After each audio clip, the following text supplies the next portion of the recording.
What's going on? How's everyone doing? Shout out to Colin. Everybody else is cool. Chefkey! I didn't even say. Get your popcorn and your Coca-Cola and relax. Anyway, tell Colin I'm ready.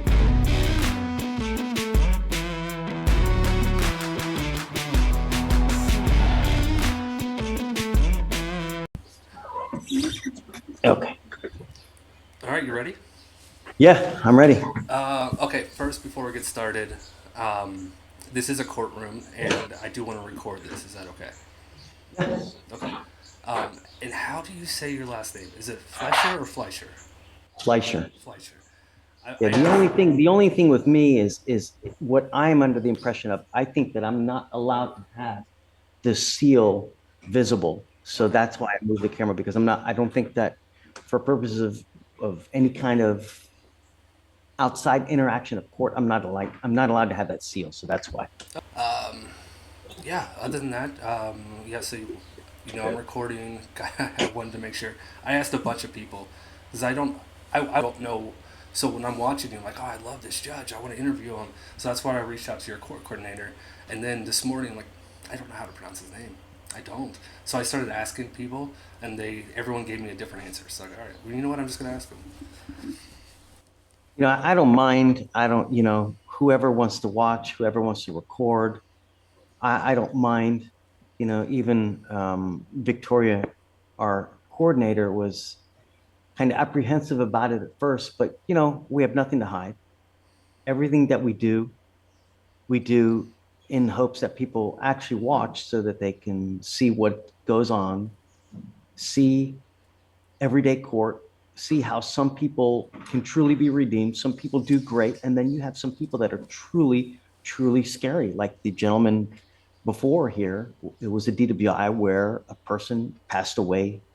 We don't know if it was due to the DWI because they probably would have charged him otherwise. But, it's still good that the public sees what happens because it's real life. And, one of the things that I told, the defendant prior was that, Texas and Harris County, we lead the nation in fatalities with alcohol related collisions because it's true. I mean, if you watch our news, nearly every other day, or once every 3 days, someone's dead due to a DWI, and it's really sobering. It's a sad statistic to have. So I think that anytime the public can see this and they can see what goes on, it's maybe they will, if ever put into that position, see, God, what happened to that guy in court was awful. I don't want that to happen to me. Yeah. And I appreciate those comments. I didn't know that Texas had the DWI stat, but I do appreciate you acknowledging, the court watchers and the people that record court and show court. And the last few judges I've interviewed have said the same thing. It's all about transparency. They want people to understand the court process, and if one person watches a video that's never been to court before and just understands it a little bit better, that's good on them. So I do appreciate those comments, and I appreciate your time. And Yeah, absolutely. For sure. your bow tie's looking great today. Thanks. I don't have any bow ties. I wanted to wear it. I try to match the style of the person I'm interviewing, and I couldn't match yours. I absolutely could not. It takes, it takes a little bit of time to try to get used to it, but once you do, it's not very hard. It took me a long time to learn how to actually do it. But once you get the hang of it, it's not bad. Okay. So who is your style your own, or does somebody help you? No, it's just me. That's awesome. That's awesome. Just me. And Yeah. I try to, I try to have fun. I try to think outside of the box. I have my Freaky Friday suits where on Fridays I try to really knock it out of the park with something different and something good. And uh, sometimes it works. Sometimes it's an eyesore, but nonetheless, we try to have fun because, this can be a very, very frustrating place. So you have to try to have a good time because it's good to take the good with the bad. And Friday for us it's our arraignment day. So it's when I usually get all the people from the prior weekend who have been arrested, and they all come for that. Their first court date is on Friday. So that's why I usually try to kind of mix it up. And then depending on how well the day's going is will kind of jive with my mood as well. Some days, I think it was maybe, God, like 3 weeks ago, 4 weeks ago, we had one Friday where it felt like we were just putting everybody in jail, and I think that we were. But nevertheless, we try to have a good time as much as we can. And so that's why I try on Fridays, try to wear kind of freaky suit Friday. I like it. And everyone that watches you loves it too. Everyone loves you. Question on the style though. And the last judge I interviewed was out of Michigan, and I asked him about wearing a robe. And my specific question was, is the robe more of a symbol, or is there some weird rule in becoming a judge where you have to wear it? I don't. There's no rule where you can wear whatever. If I wanted to come in shorts and a t-shirt, I could. There's no rule what you have to wear. It's more symbolic. There's no rule anywhere. I think that a lot of judges wear it, maybe as a badge of honor, perhaps, because it's difficult to get where you're at. It's not easy to be elected. I guess some are appointed.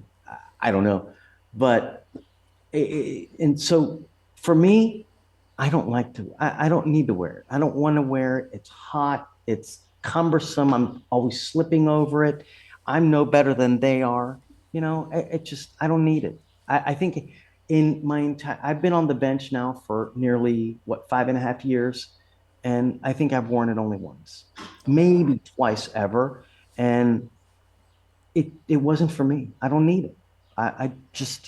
I'm not better than anybody else. There's no reason for me to. There's no reason to wear it.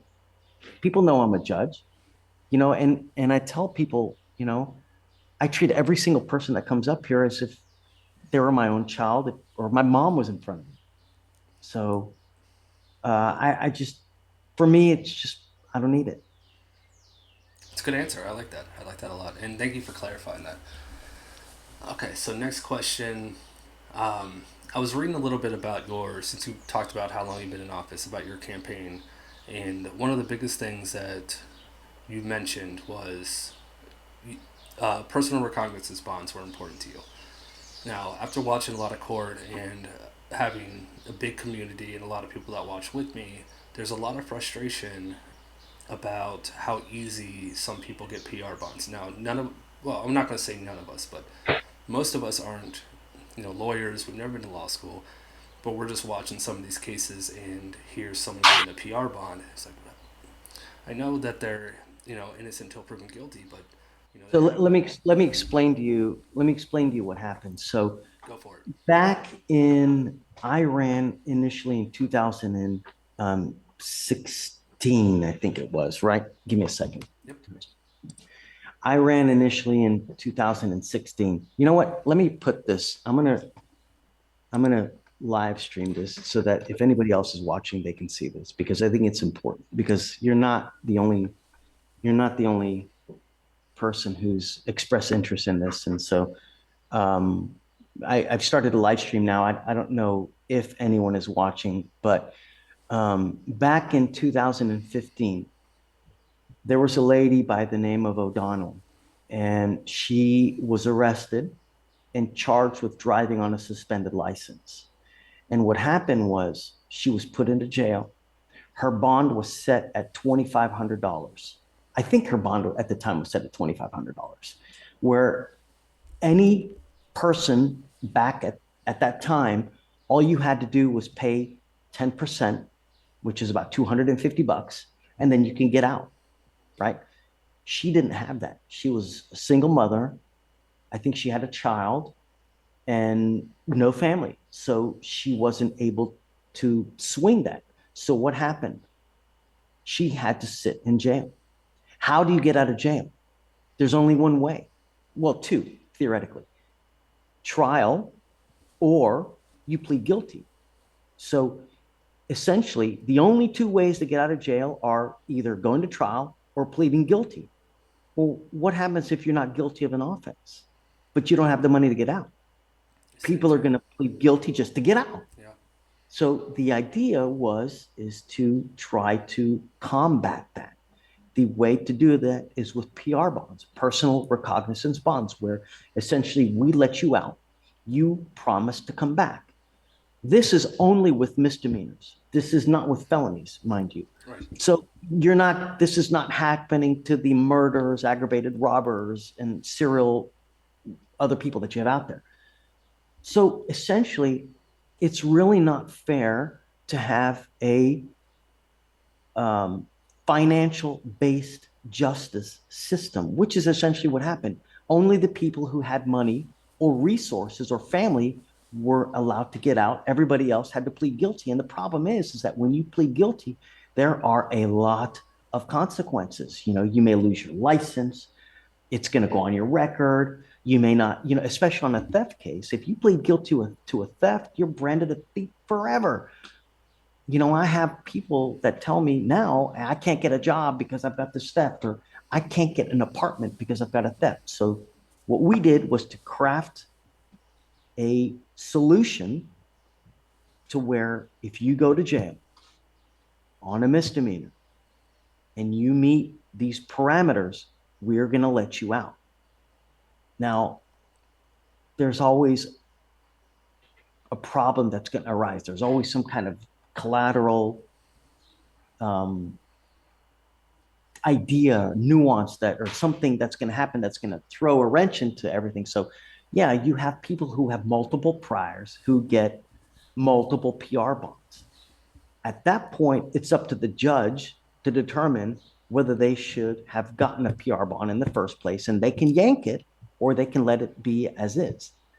So yes, there's always some kind of problem that you just can't foresee. So for us, for me, I agree with the theory behind PR bonds, and I think that everybody should be given the opportunity. If you are going to show that you're going to be a problem by continuing to pick up cases, then I'm going to yank that PR bond away from you. And I do it all the time. Yeah. So do you think that what you crafted has been successful? Are you happy with it? I do. Good. Yeah, I do. Oh, absolutely. Yes. But there's always going to be a problem. There's always going to be one or two people that kind of spoil it. But the problem that you also don't see is when you watch, you see the repeat offenders, right? You don't see the success stories, because with me, I waive their appearance so they don't have to waste their time coming to court. Back before us, the Democratic sweep, so to speak, got on the bench, every time you had a court date, you had to appear. But there's no sense in that, because if there was, if let's say you get arrested January 1st, right? They set your case off 30 days. So your February 1st comes your next court date. You had to come to court. You would wait in court for your lawyer, and then they'd reset your case and you'd get on your way. Well, the problem is you're unnecessarily coming to court, because we all know nothing's going to happen in the first 30 days. So you're taking off a day from work. You've got to get childcare. You've got to make, arrangements to get a ride, yada, yada, yada. So that really added strain. So for me, I waived appearances so people don't have to come to court. And we've got such great DAs that, a lot of times, on these first offenders and whatnot, if they do special conditions, they get their case dismissed. So those types of people you're not going to see, because they get set off 30 days. A lot of times they get their stuff done, the case gets dismissed, and we never see them again. Right. What you see are the people who keep coming back. Most of the time, yeah. We do see some, feel-good stories and people that are successful, but you're right. The majority of those cases are, they don't appear for the, when it gets dismissed. So you're absolutely right. So that's a good point. And for me, And I tend to forget that too. When I see a lot of the repeat offender, it's easy for me to also get frustrated. But at times, I also have to remind myself, hey, remember, because my docket, I have 2,500 defendants that I take care of.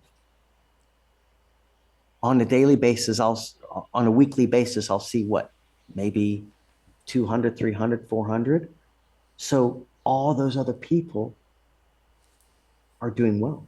Yeah. We just don't see them because I waive their appearances, so they don't waste their time coming to court.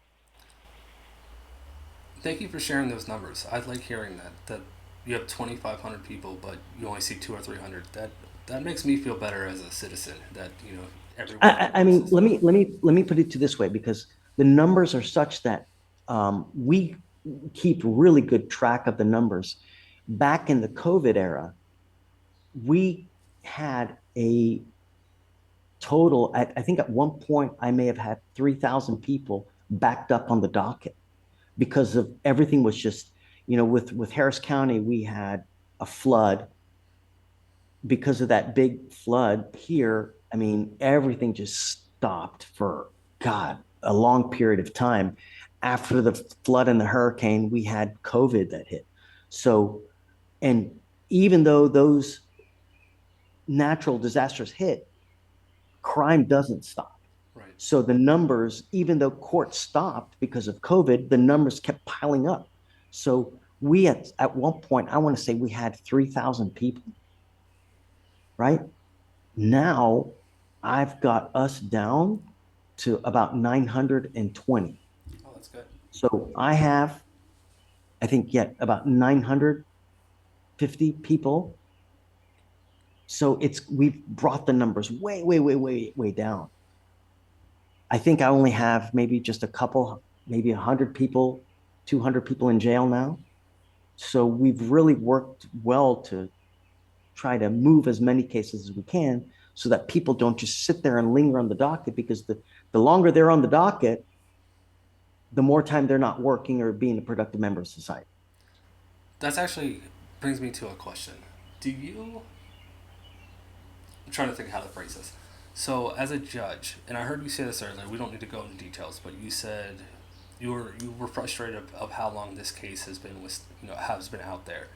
I'm not going to say how many days, but do you get judged by cases that are really long, that have been on your docket for years and years? Is it something that you just feel personally, or Yes. or is Yes. there No, it's, the way that it works is that there is a study out there that says that cases should be done and dealt with within 180 days.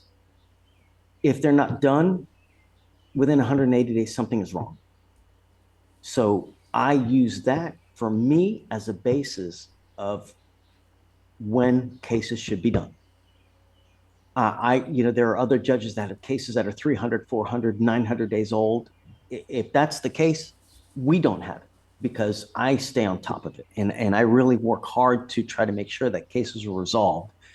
The only time that something has happened where a case maybe get 200 days, 300 days, 400 days is two things. Most of the time, 99% of the time, it is because the defendant has taken off and has gone AWOL for a couple of years, and we haven't gotten them back. So that's why I think we had a case today. There was a gentleman, his case was 2,000 days old. And that's because he had been AWOL for 4 years. Yeah, that was the number. Not because of us. Yeah. It's not. Now, what did I tell him? You got 2 weeks to work this thing out.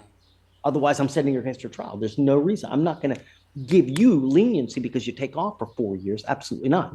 Now, at the same time, I have to give enough time for the lawyer so that the lawyer can do their diligence so that they don't get in trouble. Right. Because they also have to do enough of an investigation so that they don't get in trouble, because I don't want anyone to get thrown under the bus.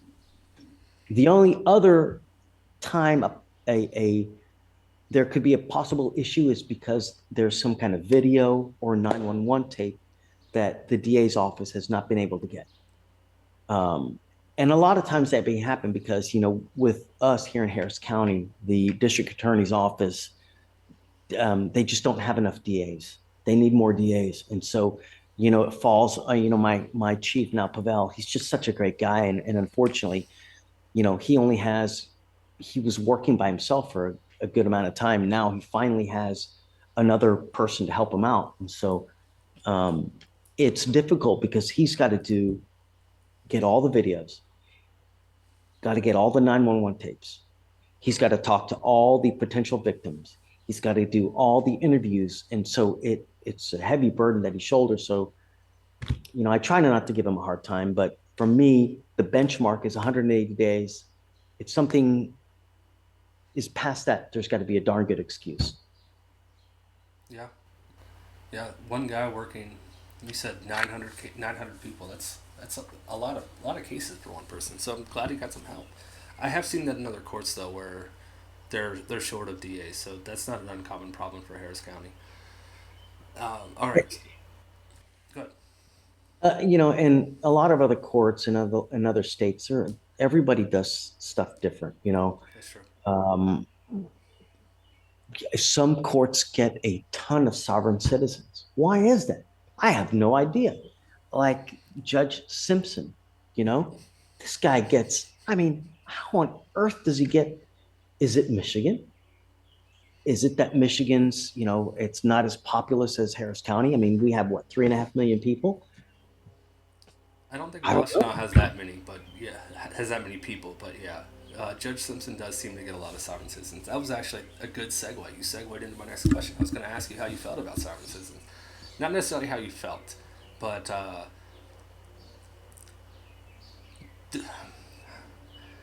almost took this question out because when I started watching you, don't be shy to ask a question. No, any question is fair game. Really, I just don't. I don't know how to word it because I wasn't gonna ask about sovereign citizens because I haven't seen a lot in Texas, so I don't want to ask a question like what's a sovereign, and your response was what's a sovereign citizen, but you've had one recently. I personally loved how I think it was the end of last week, you were kind of telling your staff and the other attorneys out there that like this is what a sovereign citizen is. You were kind of training them on what a sovereign citizen is.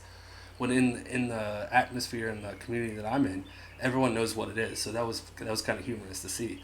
But what do you think drives a sovereign citizen? Is it an easy way out, or do you think that they believe what they're saying?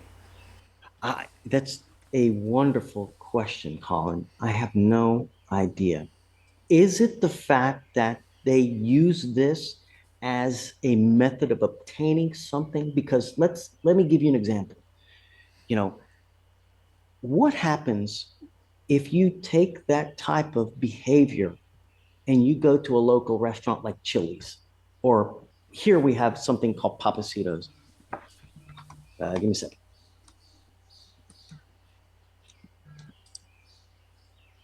Give me 1 second, all right? Yeah, you're good.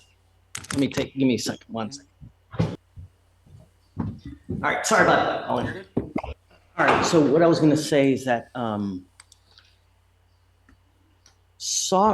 let's say I go to a restaurant and for me here, my favorite restaurant is called Papacitos, and this is a type of restaurant where if you put up a little fuss, they'll comp your meal, right?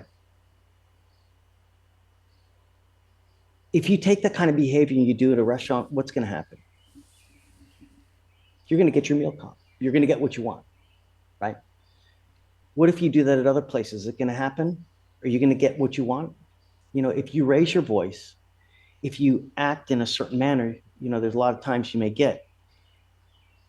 So perhaps, are they trying to do that into a courtroom? Yeah. Is that a way to, is it a strategy to try to obtain what you want? Could be. I just don't know. I don't know where it comes from. I don't know how they get it. Are they successful?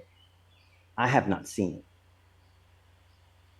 So that's why I don't know. Truly, I don't know where it comes from. Yeah, I don't know where it comes from either. I think the internet has helped push it. so it's more available now because of the internet and because of YouTube. I've never seen a sovereign citizen win. They say they've won before. No one's seen it, but they keep pushing. And the reason I ask the question is there are some sovereign citizens that do their homework, understand enough about the procedure of court where they think that they're right, even though they're not, but they're still filing their motions. They are respectful for the court. You can tell they're actually doing their homework. And then there are some that come in with, oh, if I just say these three things, they're going to dismiss my case. So there's a wide range of sovereign citizens. And I have seen, I have seen people generally just be very, very, um, what's the word? I guess just so aggressive and just boisterous, very loud, demeaning, and they put you down in hopes of obtaining what they want. And I has it worked before? I don't know. Yeah. I got to imagine perhaps it has, because is that why they're acting like that? I don't know. In court, we don't stand for it though. We don't, this is a place where you can't get like just a restaurant and um, just by yelling and making a scene, get what you want. We follow the law, and that guides us where the ultimate disposition ends. Yeah, okay, that's fair. Okay, so let's move on from sovereign citizens. So Okay. you kind of already touched on this earlier, and you said that we talked about the YouTube channels that cover court. How exact do you appreciate the channels that do that? Do you kind of wish we would stop? Do you like the you said that you Oh, like the I don't transparency? need, I don't watch. You don't watch it all? I don't know. The way I am is the way I've always been. And I don't know how it even, I don't know because I don't watch it. You I have don't, be, I just, you have become an overnight sensation. Just so you know, your energy, your one-liners that you say a lot, your style. I don't know about that. That's not really, just, the only thing I'll tell you is, and what I tell them, I treat them like they're my own child. I tell them, I try to help them. And um, that's the idea. The idea is to break through to every single person, to get to them in a manner that they think twice about doing. They think twice before, you know, something else happens, I guess, so to speak. Um, and I treat them like my own. I treat them like my own child. I promise you, the way I am here is the way I am at home. And I want to educate, I want to help. And if you're a dangerous person, then I'm gonna call you out on it. I have, and I don't know about the YouTube stuff. I just don't. I don't watch it. I don't know. Um, But you knew who Judge Simpson and was. I don't even know what happened, how it got. Why are you here? I don't know. How did it get started? I have no idea. But That's what you're seeing, it's not new. yeah. It's I've Well, I've that's good just that you're not changing because you have blown up on YouTube. But I will tell you how I got here. There is a court content watcher YouTube channel. Her name's Kathy, and she found you. And ever since she found you, people love watching you. They love, like I said, they love your oh. energy. So shout out to Kathy. Thank you so much for introducing you to the YouTube world. So yeah, Kathy's And, great. and not to I don't want to take away from anyone, and it's really great because I think it's great for others to see how we operate, Yeah. how we try to help, and actually keep those persons accountable, because that's the idea. I'm not gonna um I, we're not friends. You know, I'm here to, I want to help you. If you're going to be a dangerous person, I'm going to call you out on it. And that's it. Yeah. Okay, so let's change to something else, a little bit more personal. And this Okay. was I was specifically asked to ask you this question. What would the inside of your TARDIS look like? What? Say that again? What would the inside of your TARDIS look like? I didn't hear you. My what? All right. Doctor Who. Are you a Doctor Who fan? Oh, no, I've Oh, not okay. seen Yeah, it. when you No, said sorry. what, I was like, okay, he didn't know. No, Yeah. I've never seen it. Okay. You have the energy of a Whovian. That's why it's going around. That's gonna break the Okay. hearts of some people. So look it I'll up. have to check it out. It's a sci-fi show. It's been around for 20, 30, 40 years. It's a really good show. Anyways, it's sci-fi. I've heard it, but I'm not familiar with it. Sorry. Fair enough. Fair enough. Um, okay. Last question, and this is probably the most important question I'm going to ask you the entire interview. Do you like butter or mayonnaise on your grilled cheese sandwich? Butter or mayonnaise on a grilled cheese Yeah. sandwich? So to cook it. So Butter. yeah, absolutely. Okay. What? People put mayonnaise on a grilled cheese Yeah, they'll and put mayonnaise bake instead. it? Yep. Colin, let me tell you something. I am a chef. I You am know, too. before I became a lawyer, I was a chef. And let me tell you, I worked at a particular restaurant. I was in the back of the kitchen and I was cooking because I absolutely love to cook. I mean, I cook for my family. I love to cook. In fact, I was looking at this earlier today, salmon recipes for what I'm going to make tonight. And so I was in the back of the house and it's a Friday. I think it must have been a Friday night. And two of my chefs didn't show up. So I'm in the back of the house, I'm doing everything myself. And we ended up getting on like a 2 hour wait.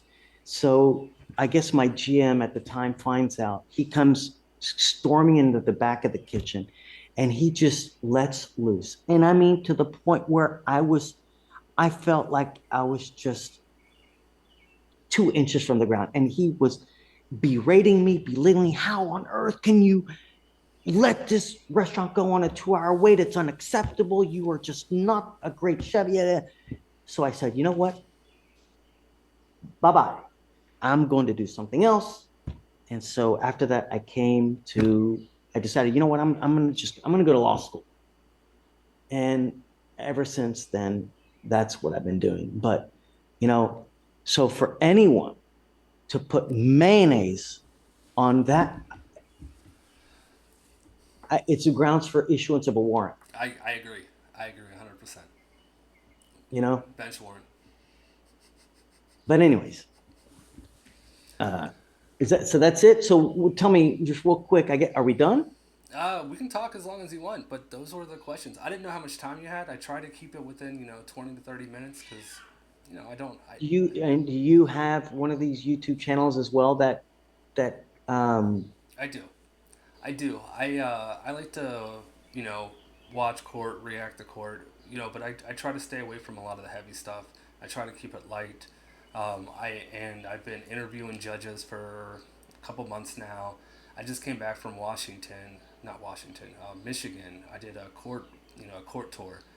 So I went up to Detroit, then went to Taylor, then went to Washington. So I met Judge Simpson, who you just talked about. wait. You actually went to the Washtenaw court and you met Judge Simpson for real? I did. Wow. I did. It was a lot of fun, and he is as much of a energetic person and such a big personality as he is on camera. He was exactly the same in person. Well, that begs the statement. You must come here then. I You have to come to Harris County. I'm Come down going to. here, see what it's like. I'd love to show you around. Yeah. We can take you around, show you all over. We're going down. Yeah, every so often I used to have kids come up here from middle school and from elementary school to come check out proceedings, to come and hang out. I haven't done it in a while just because I don't know why. I just haven't spoken to anyone, but we'd love to have you. Just come by, you know, hang out, see how things go, and you'll, I think, be somewhat entertained. It's No, yeah. fun. I, I, I tell people all the time that I miss my calling. I became a programmer, so I went to school. I had the same background you did. Out of high school, I was, no, even in high school, I was not a chef because you can't be a chef at that age, but I was a dishwasher. I moved up to line cook. Then I started, busing, serving, bartending. Then I became a sous chef. Then, assistant manager. So I lived that life, and I have about, I say 20 It's rough. years. Yeah, no, it's rough. It's awful. It's Well, awful. I, It's just, I left because I had my first daughter, and I was like, I can't work weekends. I'm not gonna work weekend nights anymore. Like I just can't do that. Not when I have a newborn baby, and at that time I was in school, and to become a programmer. So I went back to school to become a programmer, and I was like, I can't do the restaurant life anymore. Like you're either 100% in it at this age, or you're not, and I was not. So I backed out of it, became a programmer, and yeah. Now, it's great. but yeah, no. What I say to a lot of people is I miss my calling because I love watching court. I love the law. I miss my calling. When I went to law school, I had 40 and 50-year-olds in there who became lawyers. So it's never too late. It really isn't. The only problem is you'll go into debt, but I will tell you what, there's no better profession because I'll tell you what, the amount of information that you learn when you're in law school, it's incredible. And it will help you in every facet of life. So I would encourage Colin Crowell to go into law school. You know You have what? nothing to lose You're but right. time, You're right. But really. And you know enough people that you can probably get a good couple recommendations. Just take the TRAT, not the TRAT, with the LSAT. the Take LSAT, the yeah. LSAT, and I'm telling you, you can do it. It's not, if I can do it, damn near anyone can do it. I promise you. Maybe, Really. maybe that'll be my next video. My journey to taking the LSAT. What's Do the it. worst? What's the worst that's gonna happen? I'll take the LSAT and do terrible. I'm like, okay, maybe it's not my calling, or I'll With do your okay. with your age and with your experience, I'm telling you, you'll blow it out of the water. I'm telling you, I think you should do it. Okay. You know Do what? it. All right. All right. And I'd love to help you out. Okay. I'm gonna hold you to that. For sure. Absolutely. Okay. It sounds like fun. If you ever need anything, just come back. I don't know if people truly watch on YouTube. I hope so, because I hope that they get something they learn and they appreciate it. So, but I'm always happy to have you whenever you need. And you know what? One more thing, my staff, just fantastic. No, Just, your just, court coordinator was awesome. How yeah. fast she responded to my email, and she was nice. She's great, isn't Yeah, she? she was. Victoria, she's Yeah, just one of a kind. I'll tell you what, I couldn't do it without her. yeah, yeah. No, she's great. I met Judge Simpson's court coordinator. Her name's Ann, and she was amazing. So I was like, I think the court coordinators might be the nurses of the law field. Like they literally do like all the behind the scenes stuff. Like she was running back and forth. It's like, could not imagine. Yeah, the amount of work that she must do must be pretty incredible. Just to get to him to get through all the cases, it really is. It's a lot. All right. Well, My friend. yeah. Yeah, I if think you ever want to that's- come back, just come back. Let me know. I'm happy to, have you around. I will like again. I'll hold you to that. I will. Yeah, I'll reach out. And I'll let you know how the LSAT thing's going. All right, friend. All right. Thank you so much for all your time, and Absolutely. take care. Have a good. No, it's Tuesday. I was gonna say have a good weekend. So take care. Have a good rest of the week. All right, Colin. I'll see you on. All right. Sounds good.